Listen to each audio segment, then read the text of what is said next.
মঙ্গলবার সকালে মিরপুর শাহ আলী পাইকারি বাজার পরিদর্শনে যান বিরোধী দলীয় নেতা ও বাংলাদেশ জামায়াত ইসলামের আমির ডাক্তার শফিকুর রহমান। এ সময় তিনি বাজারে আসা ক্রেতা এবং বিক্রেতাদের সঙ্গে কথা বলেন, কেনেন নানা পদের মৌসুমি শাকসবজি। পরিদর্শন শেষে সাংবাদিকদের মুখোমুখি হয়ে ক্ষোভ ঝাড়েন বাজার ব্যবস্থাপনা নিয়ে। জানান, মধ্যস্বত্বভোগী এবং সিন্ডিকেটের কারণে ক্রেতা বিক্রেতা কেউই ভালো নেই।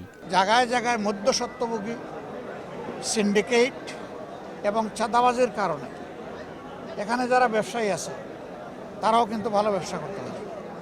আমরা যারা মুক্ত আছি, আমরা ন্যায্য মূল্যে আমাদের পণ্যগুলো পাই না।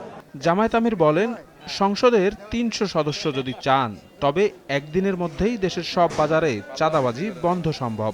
সংসদের ৩০০ জন সদস্য যদি সিদ্ধান্ত নেয় যে বাংলাদেশে চাঁদাবাজি হবে না, তাহলে কেউ করার সাহস পাবে না। কিন্তু এরাই যদি আশ্রয় প্রশ্রয় দেয় তাহলে চাঁদাবাজি বন্ধ করা অসম্ভব।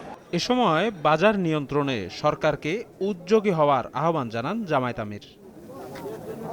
শফিক মুন্সি, সময় সংবাদ, ঢাকা।